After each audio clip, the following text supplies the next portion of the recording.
Part 1: The Ghosts of Halcyon Drift. Space, I've always thought, is a pretty terrible place for a nap. But here I am, drifting through the Halcyon Drift, an old and forgotten shipping lane choked with the skeletal remains of ships that ventured too close to the anomaly. My cruiser, the Seraphis, slides silently past fields of twisted metal. I rub my eyes, fighting off the fatigue. The hum of the engines is oddly soothing, like a lullaby played by a mechanical choir. "Captain Darrow," Maddox calls from the navigation console, barely glancing up from the sea of holographic data spilling over his station. His voice cuts through the ambient hum with the precision of a laser scalpel. "We're nearing the coordinates." "Right," I reply, trying to sound more alert than I feel. The drift is notorious for swallowing ships whole and spitting out their mangled husks. The perfect backdrop for a mystery if you enjoy untangling yarns spun by ghosts. The source of the anomaly, a tale spun by miners, traders, and madmen, a phantom signal they claimed like a siren's song. Ships fade, and those who return rarely speak of what they saw, or pretend they never saw anything at all. As we break through a dense cluster of derelict freighters, I catch sight of the first mystery, a colossal structure, silhouetted against the backdrop of a dying star. Its design defies description, an alien megastructure glinting like obsidian under a cold moon. Its surfaces shift with a fluidity that shouldn't be possible for something so massive. My mind grapples for understanding, like trying to catch mist with bare hands. The ship's radio crackles to life, drowning in static. Behind the noise, there's a voice, ancient and distant, speaking in a language that prickles the edges of my consciousness. It's not human, but the emotion it carries is unmistakable: urgency. "Captain," Maddox's synapse-quick glance is all concern and curiosity. "What the hell is that?" I lean forward, feeling the weight of the moment press against my chest. "It's our invitation. Let's not be rude." We navigate the Seraphis closer, the ship's sensors screaming warnings, painting the megastructure with outlines of danger. There's movement, an alien craft unlike anything documented. It flits between the shadows, a predator observing us, waiting. "Haven't seen a design like that," Maddox mutters, fingers dancing across the console. "We getting any readings?" "Nothing good. It's like trying to read the mind of a ghost," I reply. Humor, my defense against the absurdity of our situation. The tension on board is a tangible thing, a storm building in the tight corridors of my beloved ship. I issue the orders to scan the anomaly, not missing the way the crew's eyes shift nervously, anticipating the worst. It's in the silence that follows the scan that I feel something change in the air, a disquieting certainty that we've crossed into a realm of the unknown. All at once, the ship lurches, gravity warping as unseen forces claw at the hull. Systems flicker, the comforting glow of the controls dipping into shadows. Maddox swears under his breath, a string of invectives that would be impressive if not for the rising panic they betray. "Hold her steady," I shout, gripping the armrests as if they might tether me to reality. In the chaos, the comms sputter, a new voice cutting through, harsh, metallic, yet undeniably intelligent. "Welcome, travelers, you have been chosen." The Seraphis is drawn closer to the megastructure, the alien craft shadowing us with unnerving precision. It's a dance of machines under the eye of a dying star, one in which I am both participant and audience. And just like that, I remember every bit of advice ever given about Halcyon Drift. Don't go looking for answers if you're not prepared to question everything you know. With the first part of this journey laid bare before me, I realize the truth in those words. There's no turning back now. The Seraphis docks with a shudder, and the alien megastructure opens its maw, welcoming us into its labyrinthine embrace. Adventure calls, and I answer, unflinching for now. What awaits us inside is anyone's guess. But one thing is certain: the ghosts of Halcyon Drift will not rest easily tonight. Part 2, The Labyrinth's Call. As the Seraphis settles within the alien megastructure, an unsettling calm washes over the crew. The silence here is not like the comforting hum of space. It is deeper, as if the very walls absorb sound. There's an expectation in the air, a promise of revelation or ruin that sends a shiver down my spine. And I can tell from the unease etched on Maddox's face that he feels it too. "Captain, are you sure about this?" he asks, his voice carrying a tremor of genuine concern. He's an ace at hiding unease with sarcasm, but right now he doesn't bother. "Not even a little," I admit, my dry honesty drawing a faint chuckle from him. It's the kind of humor you cling to when staring into the maw of the unknown. The docking bay is a cavern of shadows, its architecture defying conventional logic. It's like walking into a cathedral built by a species with too many eyes and a penchant for curves that twist the mind. We step out, and the ground beneath us hums with energy, pulsing in slow, deliberate beats, as if the megastructure itself is alive. It's when we venture further that we encounter them, the inhabitants of this labyrinth. The first sight takes my breath away, and for a moment I question the reliability of my senses. They are like nothing we've ever seen or imagined, an alien species with bodies like liquid crystal, their forms shifting through a spectrum of colors and shapes as if language itself is an art form expressed through their bodies.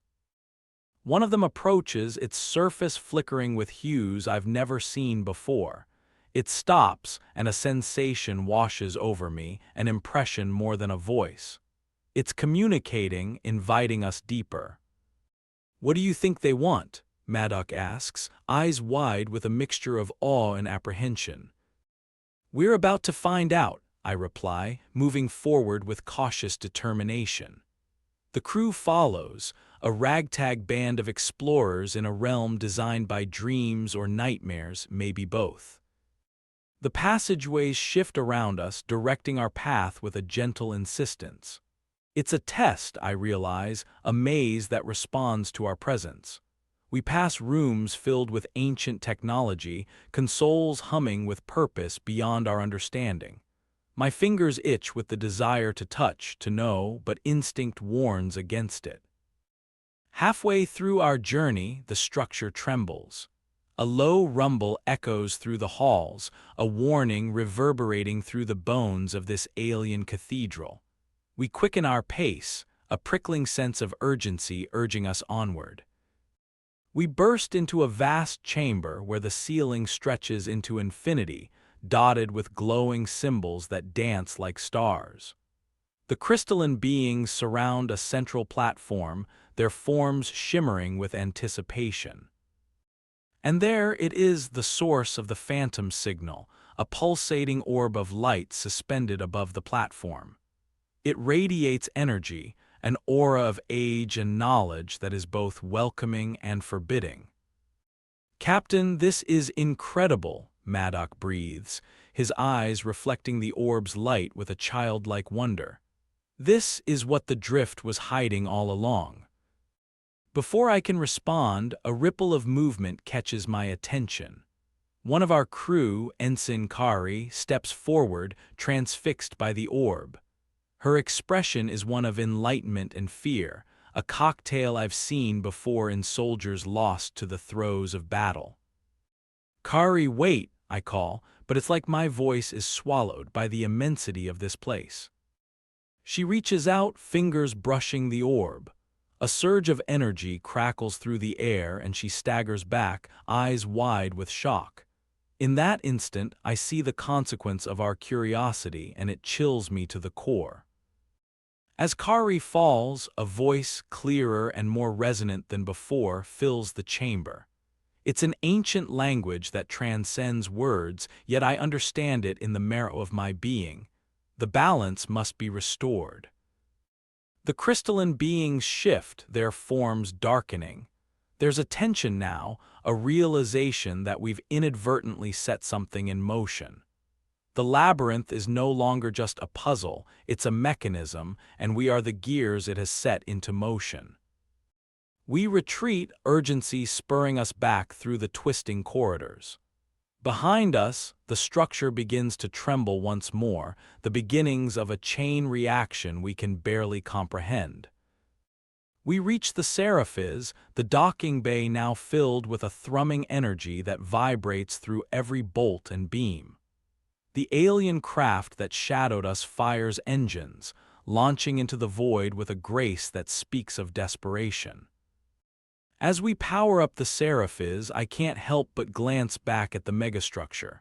It pulses with light, a cosmic heartbeat that promises secrets and dangers alike.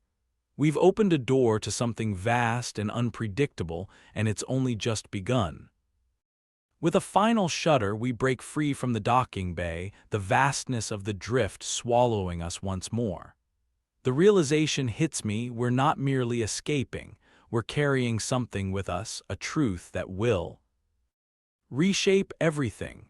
And as the Halcyon Drift fades into the distance, I know that the labyrinth's call has only just begun to echo. Part 3. Echoes of the Unknown. The Seraphis sails through the void, a speck of defiance amid the chaotic expanse left in Halcyon Drift's wake. The crew is silent, the weight of our encounter with the crystalline being's a ghost that lingers in every corner of the ship. We haven't spoken much since departing the megastructure, each of us grappling with the enormity of what we've unleashed, a riddle wrapped in cosmic enigmas with no clear answers. Ensign Kari is resting in the med bay. The encounter with the orb left her shaken but physically unharmed, though her silence speaks volumes more than any injury could. I'm troubled by the thought that she glimpsed something ineffable, a truth or a warning beyond our comprehension. On the bridge, Maddox sits at his console, the soft glow of monitors casting shadows across his face. His usual quips are absent, replaced by a contemplative silence that mirrors my own unease. "We should call this the Great Galactic Silence Tour," he finally says, attempting brevity as he glances at the sensor reports. There's an earnestness to his words, a desire to lighten the air or perhaps convince himself that normalcy still exists. I manage a wry smile, though it feels as fragile as thin ice. "Just as long as they don't ask for autographs," I reply, but my heart isn't in it. My thoughts are consumed by the structure, the crystalline beings, and what message they might have tried to convey with their shifting forms and pulsating lights. The comm panel crackles to life, drawing our attention. It's not like any message we've received before, it's more a cascade of data than coherent communication. At first, I think it's residual interference from the anomaly. But then, patterns emerge, echoes of the ancient language that filled the alien chamber. "We're receiving a signal," Maddox says, eyes narrowing as he parses the data. "It's originating from the drift, no, from within the Seraphis." The revelation hangs between us like the drop before a tidal wave. Somehow, the megastructure has embedded something within our systems, a persistent echo tugging at the fringes of my mind.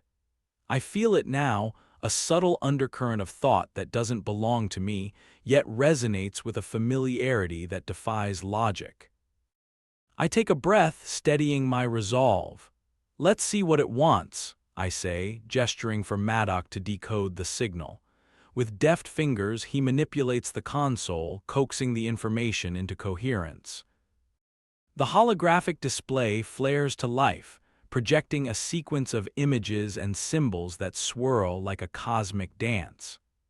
Among them, the crystalline forms of our hosts appear, flowing across the visuals with an urgency that speaks directly to the soul. The message is clear, a warning and a plea.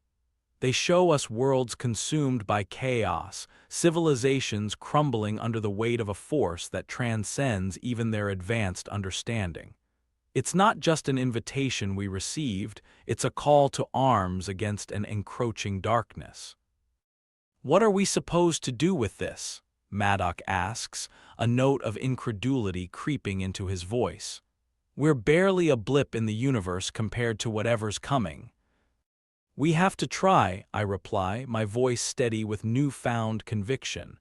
They chose us for a reason. Even as I say it, I grapple with the enormity of our task. We are but a single ship, a crew of explorers who thought we were chasing myths and found a legend instead. Yet, in the depths of my being, I feel the same compulsion that guided us through the labyrinth, an unseen hand urging us onward, whispering of purpose. The Seraphis changes course, navigating through the void toward the coordinates encoded within the message. It's leading us toward a new destination, a place where the echoes of the unknown will either extinguish or awaken something buried within. As we approach, the sensors illuminate a new anomaly, a vast station orbiting a planet cloaked in shimmering auroras. The structure pulses with energy, a nexus of power that promises answers or doom. Here we go again, Maddox says, the tension easing with a hint of grudging excitement. He's right, we're on the precipice once more, but this time we're not alone. We dock with the station, stepping into a world both alien and familiar. The corridors are silent, yet alive with the same energy that coursed through the megastructure. It feels like a continuation, a second chance to understand and perhaps avert the fate that befell the worlds in our vision. As we delve deeper, I lead with cautious optimism. We are armed with knowledge, united by a singular purpose and driven by the echoes of those who came before. This is our moment, a chance to rewrite the future or to become part of the forgotten past. The echoes of the unknown reverberate in the silence around us, a symphony of hope and foreboding. We have only just begun to hear its melody, and in its haunting refrain, we find the strength to carry on. Part 4. The Lure of Stars Unseen. The station's corridors wind like an intricate tapestry, each thread a story, each step taking us deeper into its enigmatic heart.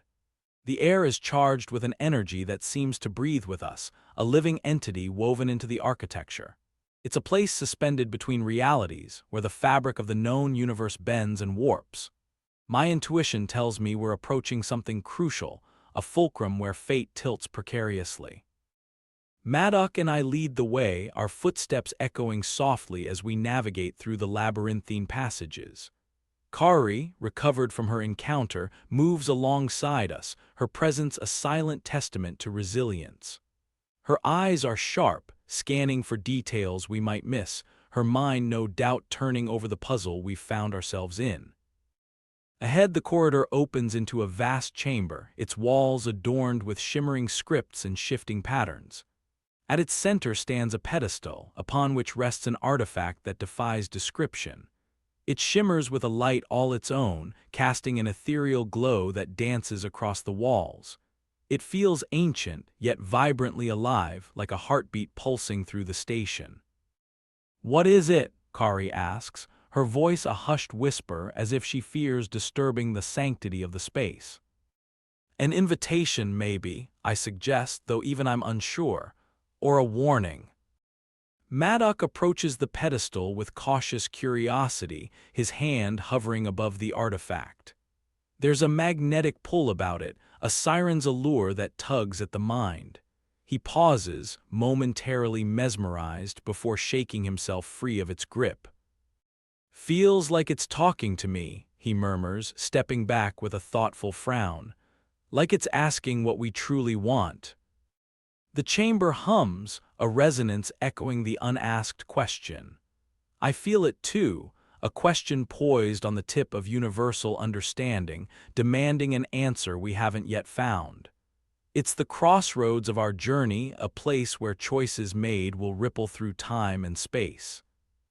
We need to understand, I say, a resolve forming within me, to see beyond what's in front of us.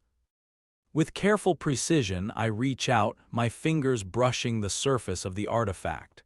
The moment contact is made, the world shifts. Vision floods my senses, not a sight, but a cascade of experiences, a tapestry woven from lives lived and lost. I see civilizations rising and falling, stars being born and dying, echoes of triumph and despair stretching across the void. Within this torrent, a pattern emerges. The darkness we glimpsed, it's an entity of pure entropy, a force drawn to creation like a moth to a flame. It consumes and erases, leaving no trace of what once was. My heart pounds, understanding clawing at my consciousness with relentless urgency. The station, the crystalline beings, the megastructure, they are part of a legacy of guardians left by a civilization that foresaw this entropy's path. We have been chosen not just to witness, but to act. The vision fades, leaving me breathless and reeling. I'm back in the chamber, the artifact beneath my hand. Maddock and Kari watch me, their expressions mirroring a shared understanding. We've been given a glimpse into a truth that demands action, a responsibility that transcends our individual selves. We have to stop it, I say, the weight of the knowledge settling over me like a mantle. The darkness, it's coming for everything.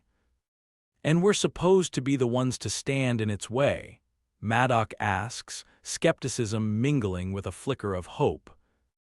We are, Kari interjects, her voice steady and clear.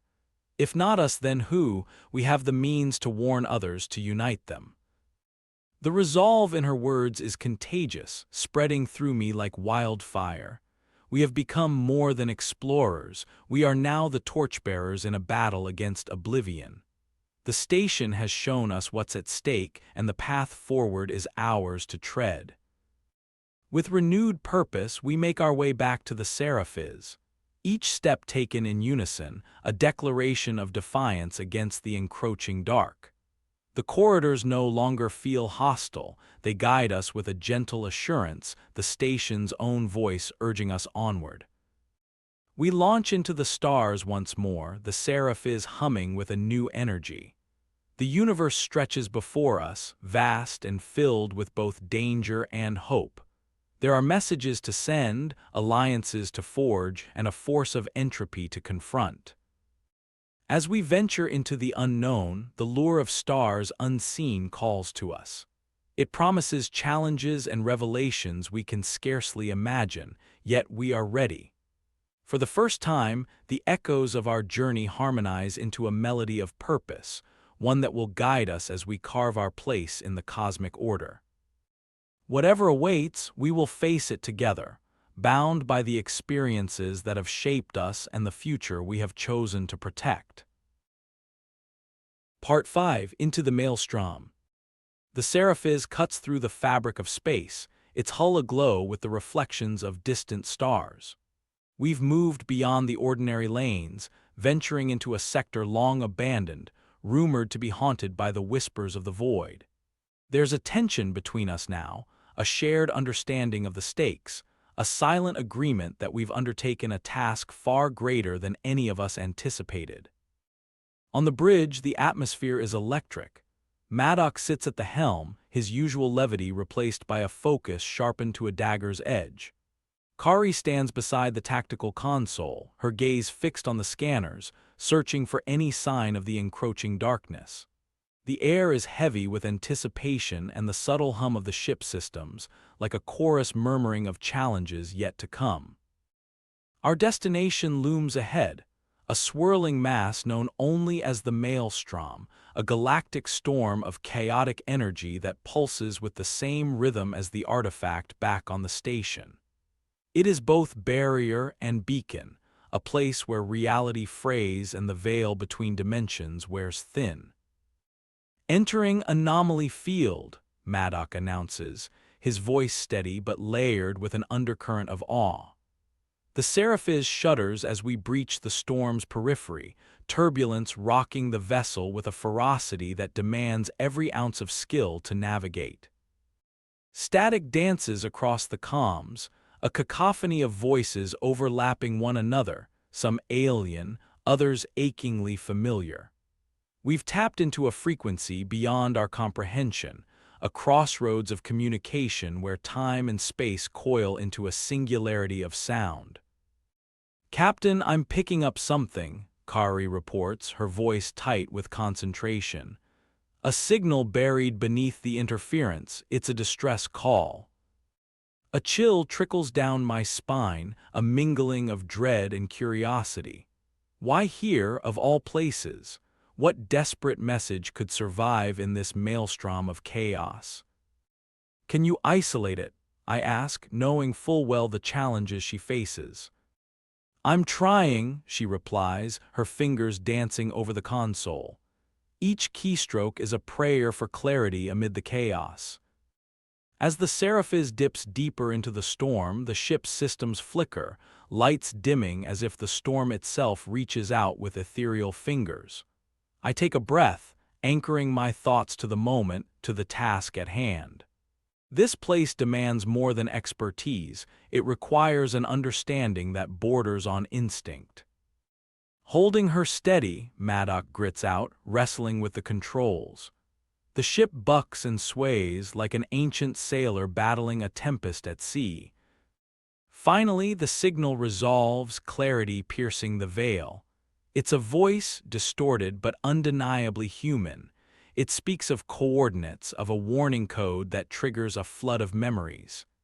These are the words of a fellow traveler, lost to the currents of time. "That's not possible," Kari murmurs, disbelief coloring her tone. The signal's origin is from the other side of the maelstrom. I glance at her, seeing the same question mirrored in her eyes. Could it be another ship caught in this cosmic whirlpool, or something more? "We have to find them," I decide, each word a measured step into deeper waters. There's no room for hesitation. We've come too far to turn back now. With the storm raging around us, we chart a course through the tumultuous energies. It's like threading a needle with hurricane winds tearing at our sleeves, every second stretching into infinity. Then we see it, a derelict ship, half consumed by the maelstrom's embrace. Its hull bears the scars of countless encounters, a testament to resilience against insurmountable odds. My heart catches at the sight, caught between hope and despair. "Prepare for a boarding operation," I order, determination lacing my voice. "We're going to bring them back." The Seraphis draws alongside the vessel, the storm's fury abating in a moment of eerie calm, the eye before the storm's return. We board the ship, our path illuminated by sparking conduits and the pale glow of emergency lights. Inside, the air is thick with history, each echo a reminder of what was and what might yet be. We follow the path laid out by the distress signal, our steps measured and deliberate. It leads us to the bridge where we find her, the lone survivor, a woman with eyes that speak of countless lifetimes. She watches us with an intensity that burns through the layers of time, recognition flickering like starlight. "Welcome," she says, her voice a melody of relief and weariness. "I've been waiting for you." The enormity of the moment settles around us, a tapestry of past and future woven into a single thread. We are bound together by the storm, by the hidden truths it conceals and reveals. In this place where reality shifts like sand, we have found a new ally and perhaps the key to overcoming the darkness that looms on the horizon. As we return to the Seraphis, the maelstrom shifts once more, the storm closing in around us as if to seal its succor. "T.S. away. We are the bridge between worlds, the heralds of a destiny that stretches beyond the confines of imagination." And as the Seraphis powers up, ready to break free from the storm's grasp, I feel the weight of the universe settle upon my shoulders. For we are no longer just explorers, we are the keepers of fate, sailing into the unknown with the echoes of stars unseen as our guide. Part 6. The Threshold of Tomorrow. The Seraphis emerges from the grip of the maelstrom, the last vestiges of the cosmic storm trailing behind like the ripples of a stone cast into an ocean. The ship hums with renewed purpose, its course set toward an uncertain future where hope and peril intertwine. Beside me stands the woman we rescued, a figure from the shadows of time, now illuminated by the light of possibility. She introduces herself as Elise, a name that carries the weight of forgotten legends. Her presence aboard the Seraphis is both a blessing and a reminder of the trials ahead. There's a wisdom in her eyes, a depth of experience that speaks of countless voyages through the stars and of truths that defy the confines of reality. The bridge is alive with the soft glow of instruments, the familiar dance of data streams painting our path forward. Maddock and Kari return to their stations, each movement a testament to their resilience, a silent acknowledgement of the challenges we've faced together. "What happened to you out there?" I ask Elise, curiosity threading through my words. Her survival in the maelstrom is a puzzle, and the answer may be the key to understanding the darkness we're up against. Elise smiles, a gentle curve that holds both sorrow and strength. "The maelstrom is more than a storm," she begins, her voice smooth as the echoes of starlight. "It's a crucible, a place where time and space warp, where the past and future collide." Her explanation is both unsettling and enlightening. The maelstrom, it seems, is a gateway, a place where the fabric of reality thins, allowing glimpses of what might be. It's where she learned of the coming darkness, the entropy that seeks to unravel the universe's tapestry. "You've seen it, haven't you?" she asks, her gaze steady and penetrating. "The force that consumes, leaving nothing in its wake." I nod, the memory of the visions we shared replaying vividly in my mind. "We have, and we're trying to stop it." Her expression softens, a flicker of hope igniting in her eyes. "Then you're not alone. There are those who stand with you across worlds and times. Together we can rewrite what is written." Her words stir something within me, a determination, a resolve that sharpens into focus. We are not isolated fragments scattered across the cosmos. We are part of a greater whole, a collective striving toward survival and understanding.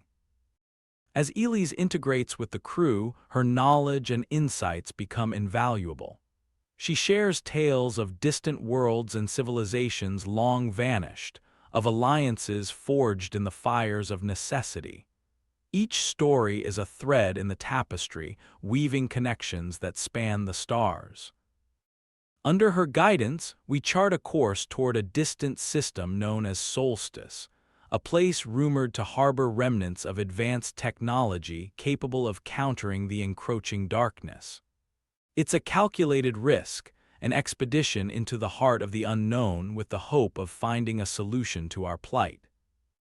The journey is not without its challenges.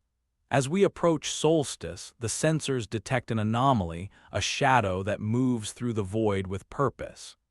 It's a ship, sleek and foreboding, its design unlike any we've encountered.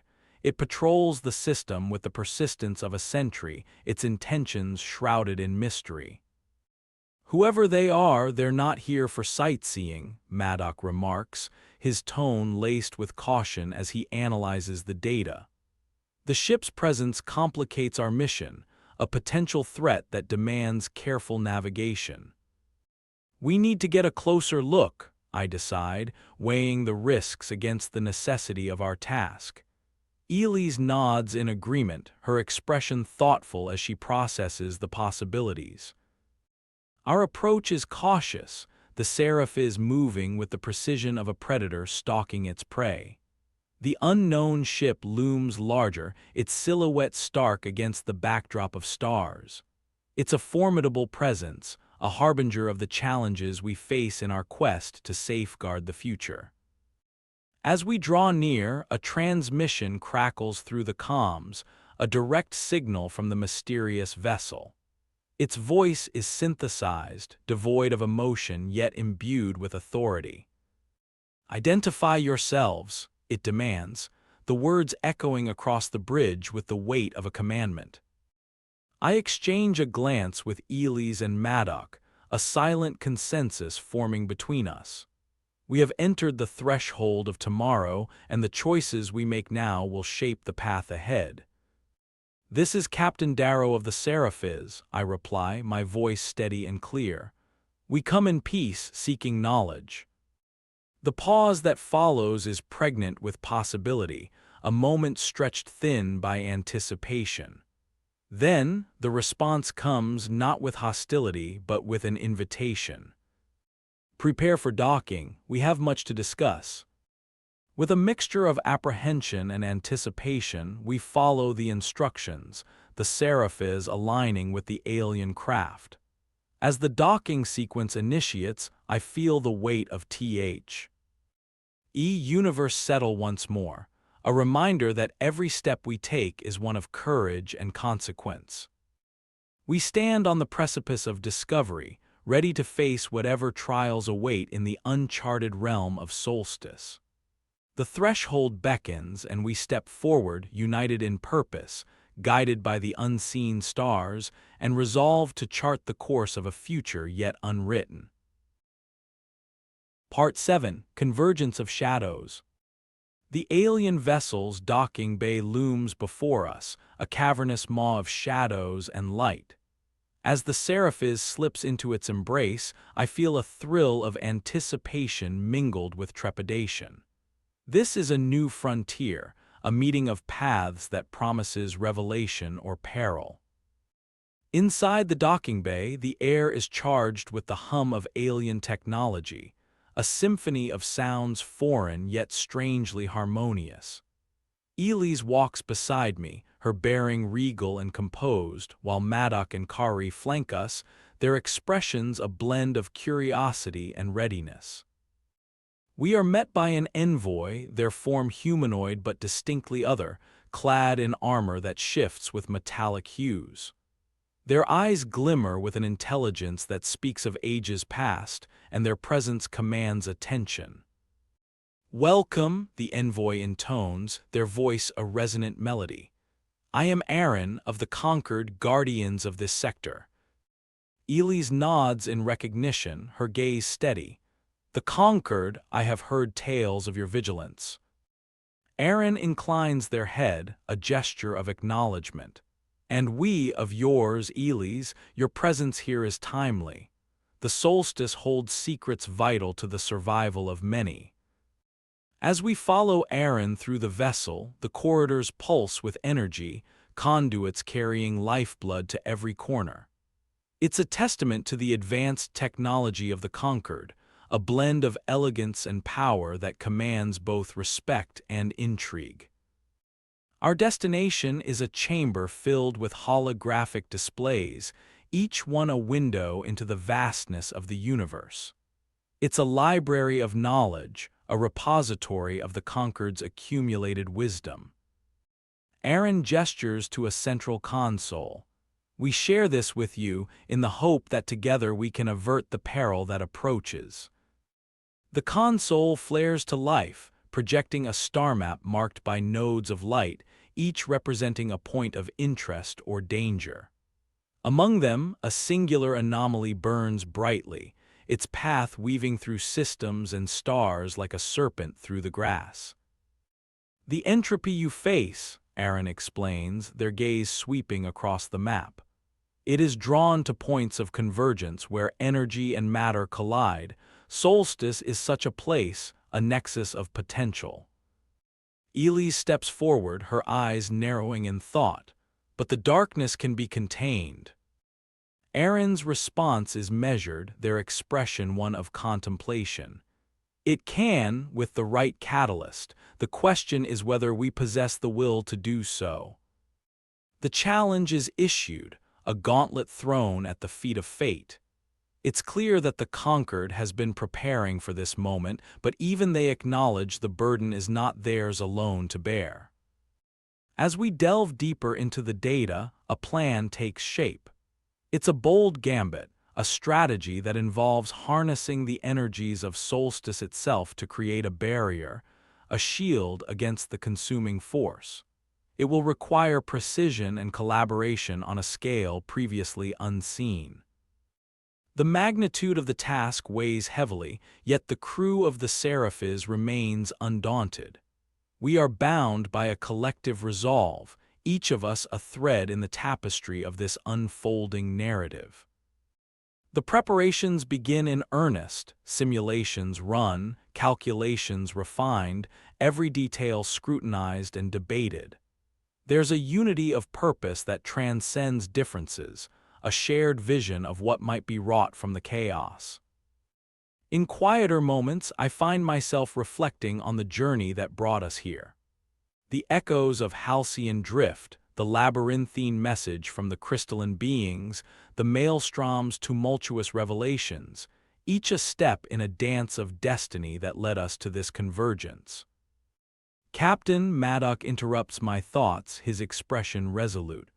All systems are ready, we're set for the solstice array activation. I nod, feeling the weight of responsibility settle like a mantle across my shoulders. Let's do this.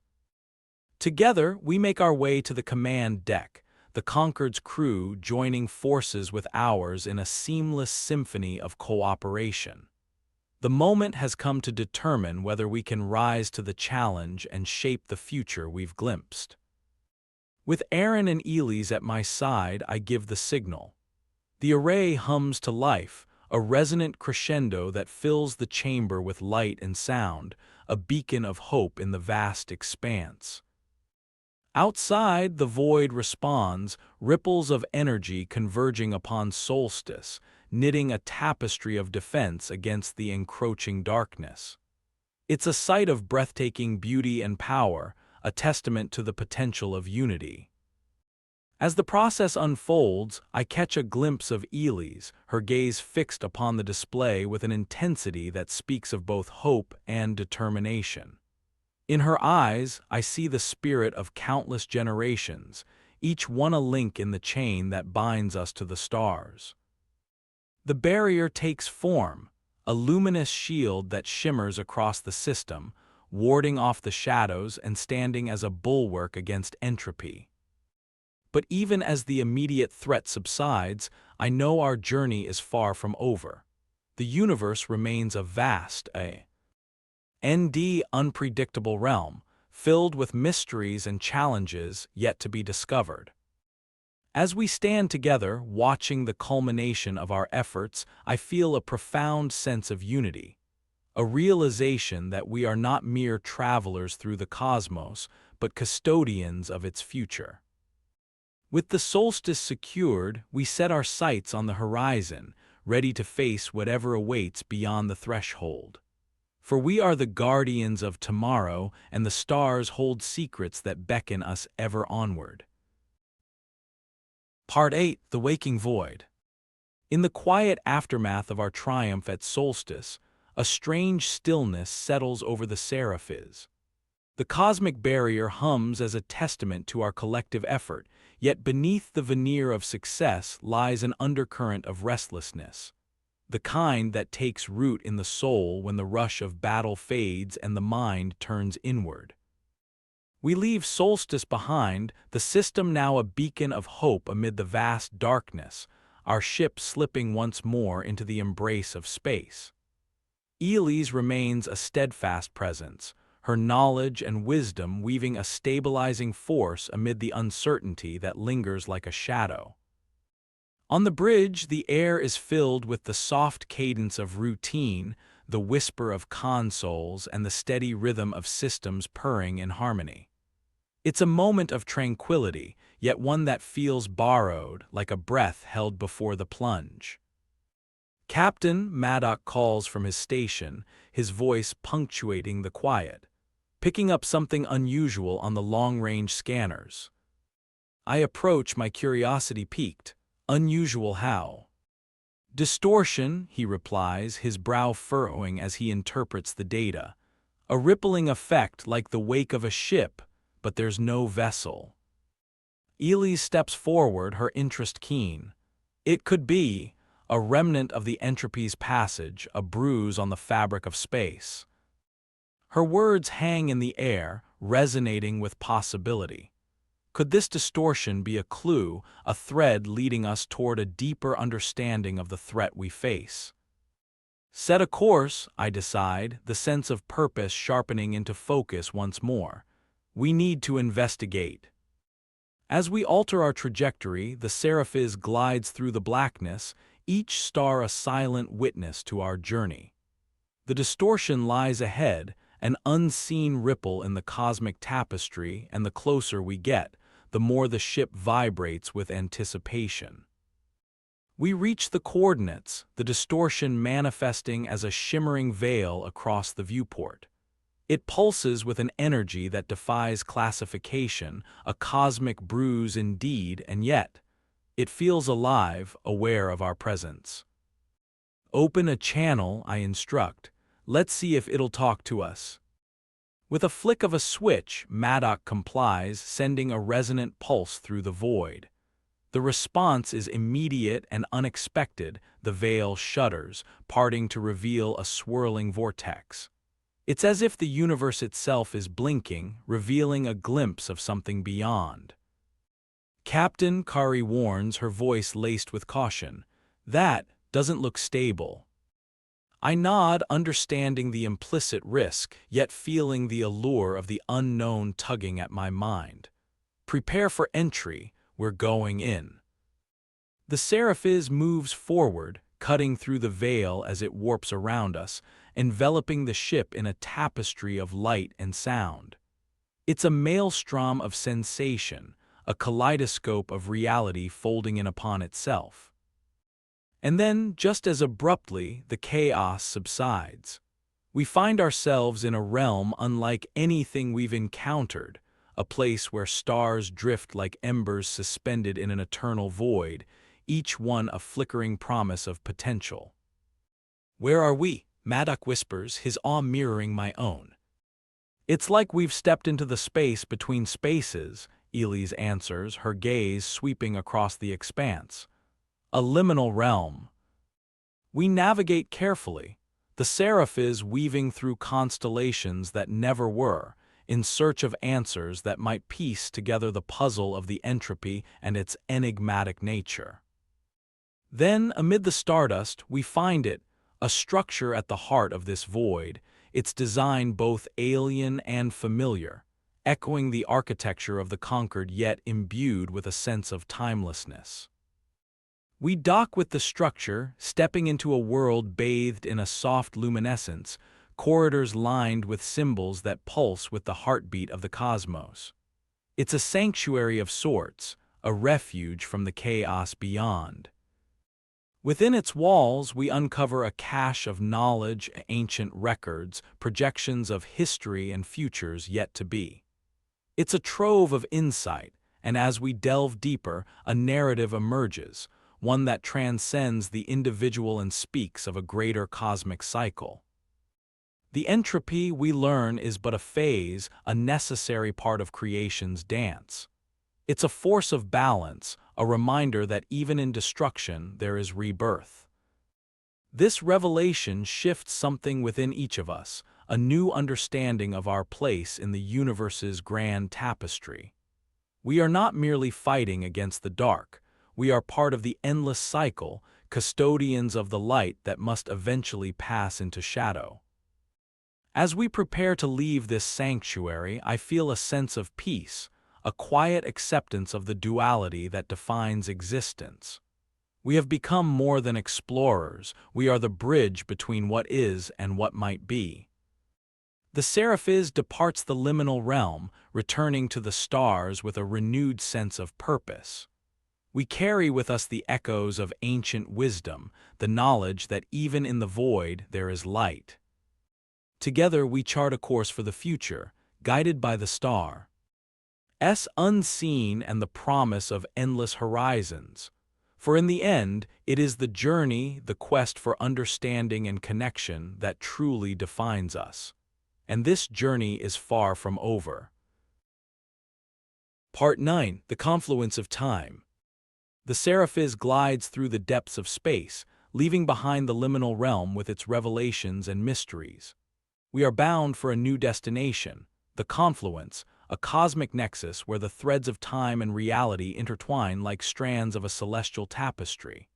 It's a place spoken of in whispers, its existence more myth than fact, yet our journey has led us inexorably toward its embrace. On the bridge, the atmosphere is one of cautious optimism. The knowledge we've gained weighs heavily, yet it has also lightened our burdens, a paradox that seems fitting for our current path. Elise stands beside me, her presence a constant reminder of the wisdom we've uncovered. Her eyes hold a quiet intensity, a reflection of the resolve that has defined her since we first rescued her from the maelstrom. Do you really think the confluence will help us understand the entropy and how to guide it? Maddox asks, his skepticism softened by a flicker of hope. It's not just understanding that we seek, Elise replies, her voice thoughtful. It's an alignment, a chance to harmonize with the cycles of the universe. Kari nods, her expression one of quiet determination. We've seen what happens when the balance tips too far. If the confluence holds answers, it's worth the risk.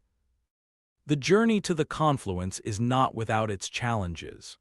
The void is vast and unyielding, but there's a sense of anticipation that permeates the ship, a feeling that we are on the cusp of something profound.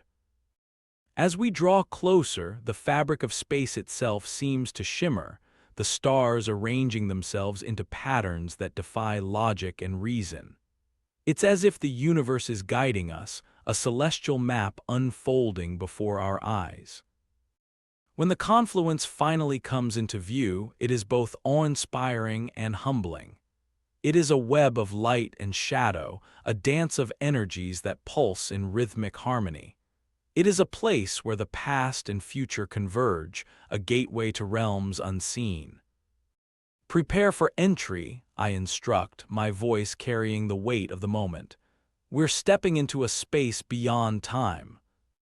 The Seraphis is drawn into the confluence, the ship enveloped by a tapestry of luminescence that defies description.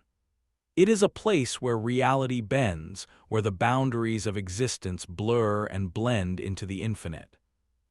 Within the confluence, we experience moments that transcend our understanding, glimpses of lives lived, potential futures, destinies forged and unmade. It is a symphony of possibilities, each note a thread in the cosmic weave. Among these visions, we see a path forward, a way to guide the entropy without fear or force. It involves a harmony of energies, a resonance that can only be achieved through unity and understanding. And then, as if responding to our shared intent, the confluence begins to coalesce, its energies aligning with our purpose. It is a convergence of will and reality, a manifestation of the balance we seek. For a fleeting moment, I am aware of a presence, an entity born of the confluence itself, ancient and wise, its voice a whisper on the wind. It speaks not in words, but in feelings, imparting a sense of guardianship, a charge to protect and guide the balance. As we emerge from the confluence, the Seraphis is suffused with a newfound clarity, its systems resonating with the energies of the Nexus. We have been transformed, each of us a vessel for the wisdom of the universe. The path ahead is illuminated, the journey now one of guidance and stewardship. We are the custodians of the balance, charged with ensuring that the cycles of creation and entropy remain in harmony. With the confluence behind us, we set our course for the stars, the promise of endless horizons calling us onward. The universe awaits, a canvas of potential awaiting our touch. And as we sail into the unknown, I feel the echoes of the confluence within me, a constant reminder that even in the vastness of the cosmos, we are not alone. We are part of something greater, connected by the threads of time and the promise of what might yet be.